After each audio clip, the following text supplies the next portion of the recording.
Special edition back from the Star in Frisco in the Globe Live studios alongside Isaiah Stanback, Barry Church, and Nate Newton. I'm Kyle Yeomans. The Cowboys now at 3-6 following a 34-6 loss to the Philadelphia Eagles in Week 10. And it hasn't looked pretty for the Cowboys the last 4 weeks. They've lost 4 straight, including 4 straight at home for the first time since 2015. Barry, I start with you. Where's the largest area of concern for this Cowboys team whenever it comes to the 4-game skid? It has to be in the trenches to me, both offensively and defensively. They've been getting manhandled in the trenches. And if they want to win games for the rest of the remainder of this season, they've got to get better there. I'm going to say outside of execution, it has to be effort. And that's something that we've seen show up in a major way, and that's the one thing that you cannot have. But that's what will tear a locker room apart faster than anything is guys just go ahead and turning it in and just not putting out 100% effort. I like a continuity with the offensive line. If our offensive line would play better, this whole team would be better. So the inconsistency with the offensive line. And, of course, the defense showed some good things in their, at least first half against Philadelphia. Offense never really got going, and it was partially because of the offensive line, because of the inadequacies from a play calling standpoint, all the way across the board. There was no one, and Jerry Jones said this, no one free from scrutiny and criticism after that loss to Philadelphia. But let's start with some of the bad news this week. Dak Prescott, his season is officially over. He undergoes hamstring surgery that ends his season. Isaiah, I'll start with you as our resident quarterback here, but in terms of the season-ending injury for Dak, how big of a loss is that for the Cowboys, and how much of a road back is it for Dak? Yeah, I can't speak to his road back. I just know that, hamstrings suck. That's all I can say. I pulled a number of hamstrings, but he tore his, so it's a completely different situation. But in terms of his presence being missed, not only just his play on the field and the expectation that everything's going to be okay because your quick QB1 is there, but also the leadership, right? You have the leadership aspect that's now missing from that position, from that room, and you're expecting now Cooper Rush as your most veteran quarterback now to step into the fold and lead this team. Hamstring, I never had to deal with it. I guess it's a painful thing. I had meat torn off my shoulder, but it's a devastating thing, and it hurts this whole team because that is the one constant that we had on this team was Dak. Yeah, it's a tough loss for the Dallas Cowboys. I mean, there's no ifs, ands, or buts about it. Like Isaiah said, you're not only losing your franchise quarterback, but you're losing one of the best leaders this team has ever had. And when you look at it, to me, it's going to come down to the remaining veterans in that locker room to make sure they keep this locker room together. Because I was on that 2015 team, and things can spiral out of control extremely fast. So they've got to make sure they keep this unit together and try to, go forward for the remainder of this season. And it's going to be up to the other guy that was in that last shot with Dak Prescott, Mike McCarthy. I mean, Nate, you talked about some of those teams that you had been on as well. What can he do to try and turn things around at 3-6? He has to stay positive, and his game plan has to be flawless. I mean, he has to put plays in that he know these guys can do, and they're going to have to rep them over and over and just give you different formations. He's got to stay solid.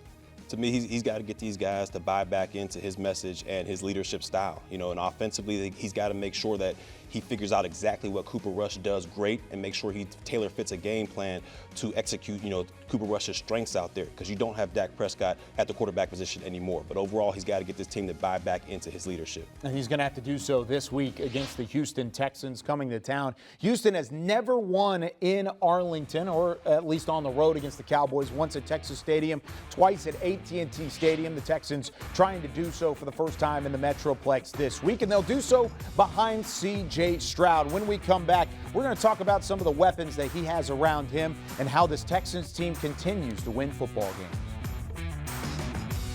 Special edition presented by AT&T is brought to you by your North Texas Ford dealers. Ford is the best in Texas.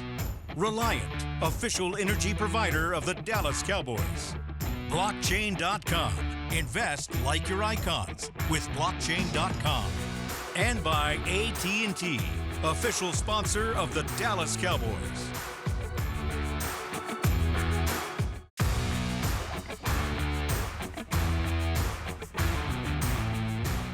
This segment is brought to you by your North Texas Ford dealers.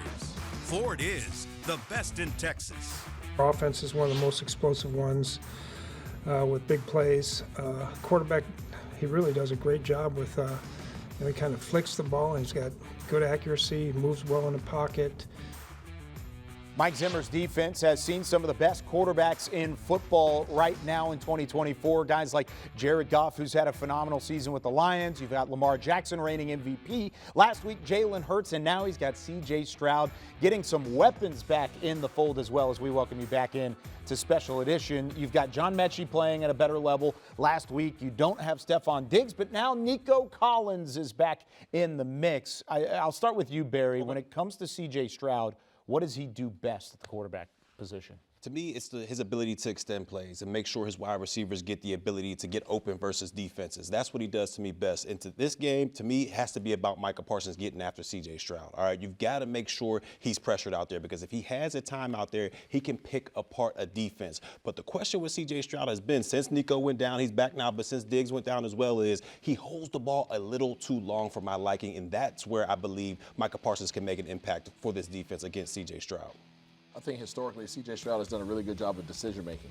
I mean, he's always had his weapons at his disposal. He's had Tank Dell being able to take it over the top, and then he's also had Nico Collins, and then also Stephon Diggs. But they've lost two of those weapons, and they just they have not been as productive as they like to be. But with Nico coming back, he really opens things up. He does a good job of staying in the pocket, but he does have the threat of being able to get out the pocket and make something happen as well.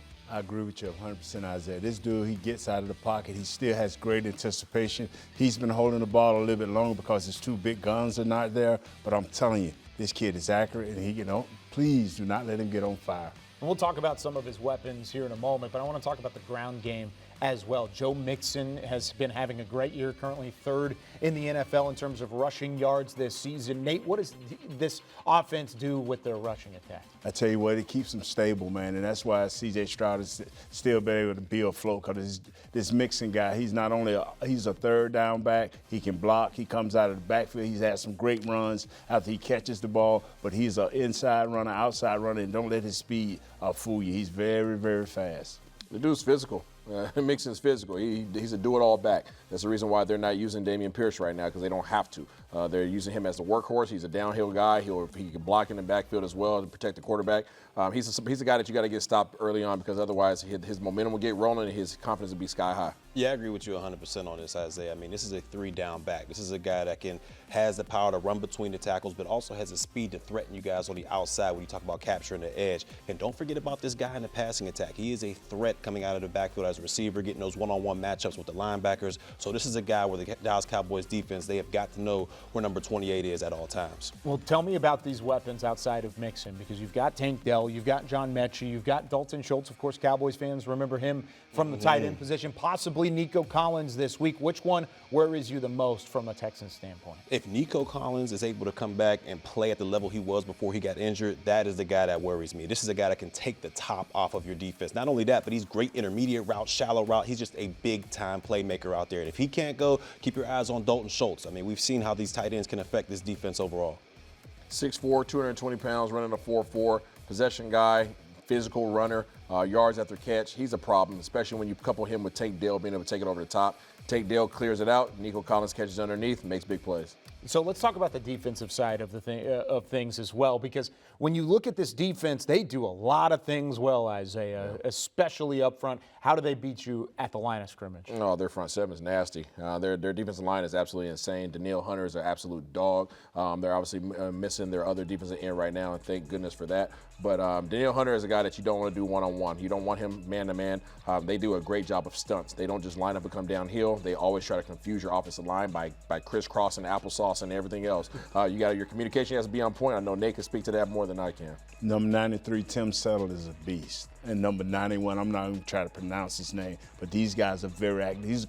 The tackle combo is the best we've played against as far as being active and making tackles in the backfield. Budukasi is who you've got. Yes, sir. Whatever you believe it is. It's all of that in a bag of chips. Absolutely. Yes, No, Nate likes chips. Yes, he does. Yes, he does. When we come back here on Special Edition, we go to the film room. Isaiah Stanback breaks down what C.J. Stroud and this Houston Texans offense is doing well and how the Cowboys can have some success.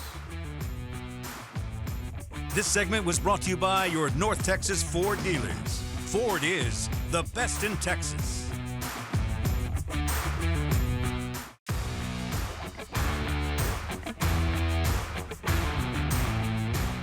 This segment is brought to you by the NFL Fan of the Year, presented by Captain Morgan.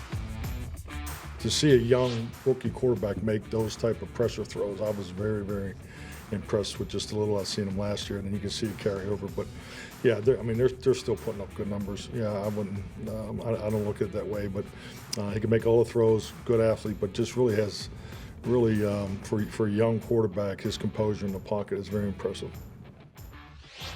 High praise from Mike McCarthy to C.J. Stroud. He can make all the throws, says the head coach of the Dallas Cowboys. He's going to try and do so against the Dallas defense that's been playing better as of late. They get a couple guys back, most notably Micah Parsons with the 2 sacks last week against Philadelphia. But Isaiah, I want to go to the film here and talk about what C.J. Stroud and this Texans offense does well and where Dallas can have some success. Let's start with how they do things well. What do they do right? Yeah, well, C.J. Stroud is, first of all, he's a really good passer, right? We obviously learned last year with his rookie season. Great throw. He throws the ball very well, but he's also willing. He's capable of being a dual threat quarterback, but he's capable of just sitting in a pocket and dropping dimes. And I'm gonna give you guys an example of it right here. This dude is cool, calm, and collected. You guys see him right here in the backfield, got Mixon right next to him. But the other man that he's gonna be looking for right here is gonna be Mr. Tank Dell. He is a heck of a route runner. He's a speed guy for them. But watch the footwork in the pocket for Mr. C.J. Stroud. Let's go ahead and play it through.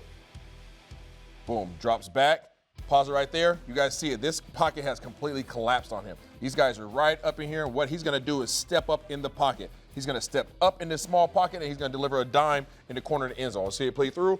Steps up, drops a dime in the corner. Now look at this window that he has here. Ooh. Look at this window. Tank Dell's on the back line right here. Okay, he is literally on the back line, and you have Mr. C.J. Stroud standing there with a man in his face, throws it up high in the corner of the end zone for an absolute dot for Tank Dell. That's a touchdown right there, all because of his ability to be accurate, but his willingness to sit in the pocket. And that's the thing about C.J. Stroud is coming out of Ohio State, there were question marks about whether he wanted to use his legs too much. He is a true pocket passer, even when things aren't necessarily going right around him. Absolutely. You just saw an example there, but don't be fooled. He is a dual threat quarterback, and you don't want to allow him out the pocket. So in that instance we just saw, he stayed in the pocket. On this one, not so much. He's going to go ahead and get out the pocket. So we're going to see play out here. You guys are going to see the pass rush. Okay, the Jets obviously have a really good defensive line there. They do a good job of collapsing the pocket once again, but this time he is going to work around now. He's getting outside the pocket. Now that he's outside the pocket, look where his eyes are. His eyes are down the field. He's not looking for all this space. He could easily right now just take off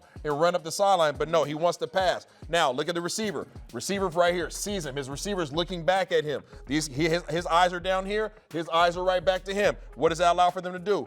They can create bends the block, turns it to the sideline. Now he's coming right down the sideline. Now he throws a 40-yard dot right down the sideline. I mean, this is a laser beam. The accuracy comes in hand right there, using his legs. He could have taken off running, but he chose not to. He said, I'm going to make sure that my receiver gets this ball, and let's continue to move these chains. That looked like Isaiah Stanback at the University of Washington, stepping back, throwing on the run. He had that. You were before your time. That was before my time. You were before your time. Now, one thing you were really good at was escaping pressure. C.J. Stroud's had a lot of it to deal with because throwing on the run, throwing in the middle of a dirty pocket, all of those things have become a part of his game, not necessarily by choice. How does this affect what he does as a passer? Yeah, well, it's not all peaches and cream for C.J. Stroud right now. This offensive line is struggling. Is that a Houston thing? Man, it might be a Houston I don't know. thing. I don't know. But the thing is, these guys, you can get after C.J. Stroud. As good as he is at sitting in the pocket, as good as he is in terms of his accuracy and his ability to get out the pocket, all those things, you can get after him by your pass rush. You don't have to blitz. You can use 4 guys up front. He has been sacked the second most in the league behind Caleb Williams, and we know he's been living on his back all season long. So this is what these guys want to do. This particular defense right here, the Chicago Bears are going to come out here, but they're going to run a stunt. This guy's going to come in here, and they're going to run this defensive tackle all the way around, and what ends up happening is this offensive line gets caught up in the wash. Let's go ahead and see it play out. Boom. So we see this here. Boom. Pause it right there. This D lineman is literally coming right here. His job is to pick this guy. This defensive lineman's job is to come all the way around. What should happen is they should pass this off. This offensive lineman needs to pass it off. He gets back over here. He picks up this guy. I don't know what he's doing right now. He's looking way over in La La Land. But watch all 3 of these guys get caught up in this wash. Boom. Pause it. 3 guys accounting for 1 guy. Frees up 1 guy to come in here and get C.J. Stroud. Let's see it play out now. Boom, that man now turns up free, all because of their inability to communicate up front properly. This is not just a one-play occasion. This happens frequently, especially against Chicago Bears. It also happened against the Detroit Lions as well, where it showed up. these guys will get after you, okay, and you can get after them, and C.J. Stroud is going to have no choice but to be right where he is on this particular play on the ground. We have a guy in the name of Micah Parsons who is back. We can get this kind of pressure also along with the second-level guy in DeMarvion Overshown. Both of those guys playing with their hair on fire, this could be your result. And, of course, the Cowboys thankful to have Micah Parsons back in the fold. He provided a bit of a jolt to that defense last week. Speaking of thankful, Thanksgiving right around the corner. The Dallas Cowboys had an opportunity to continue a loving tradition in the Dallas community with early Thanksgiving. We'll talk about it next. This segment was brought to you by the NFL Fan of the Year, presented by Captain Morgan.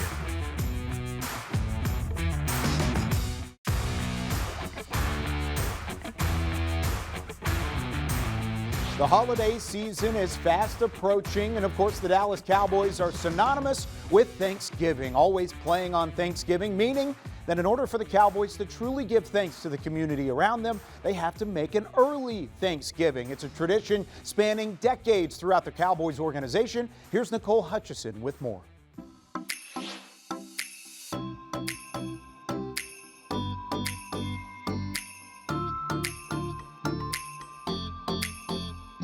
This is what the Dallas Cowboys organization is all about. You have players, you have Charlotte Jones here giving back. You can see players are even taking pictures behind me because it's all about community, family, and giving food back to the Salvation Army before Thanksgiving. It has truly become a tradition for us with the Cowboys, and I really think it is probably more impactful to our players and our team to be able to come up here and serve and to just say thank you, for their support, and to really just wish them a Thanksgiving, a happy Thanksgiving that they might not have otherwise had.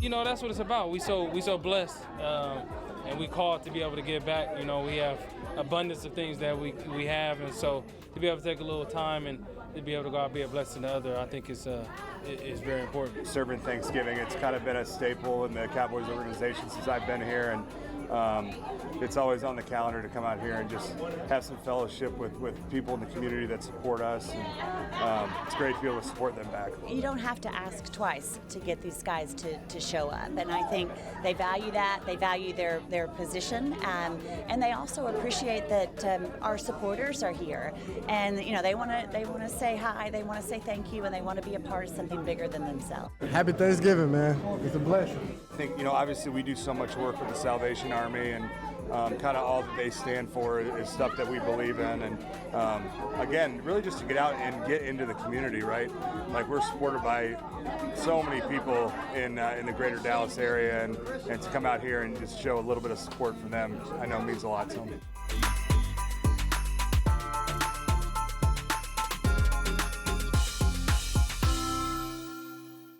You can hear there from some of the players that are involved, of course. I mean, whether you're a rookie, a returner, or a multi-time All-Pro, the impact is not just felt in the community, it's felt within the Cowboys organization. Always fun on early Thanksgiving. The Cowboys trying to send themselves into the holiday season on a high note as they welcome in the Houston Texans this week. Is Micah Parsons a key to a potential upset over that team from down I-45? Closed captioning is brought to you by the Texas Lottery. Cowboys scratch tickets from the Texas Lottery are here. Play today.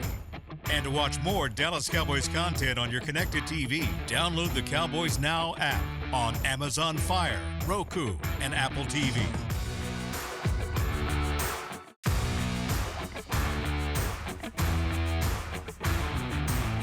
Special edition presented by AT&T was brought to you by your North Texas Ford dealers. Ford is the best in Texas. Miller Lite, the only beer of the Dallas Cowboys. And by AT&T, official sponsor of the Dallas Cowboys. Wrapping up special edition with Isaiah, Barry, and Nate. Barry, I'll start with you. Keys to the game. Do what you did last week defensively and take the football away. Get this offense short field to work against Houston. Get it after C.J. Stroud, be in his hip pocket, baby. You got to be after C.J. Stroud. You got to get him on the ground. And what's your prediction this week as well?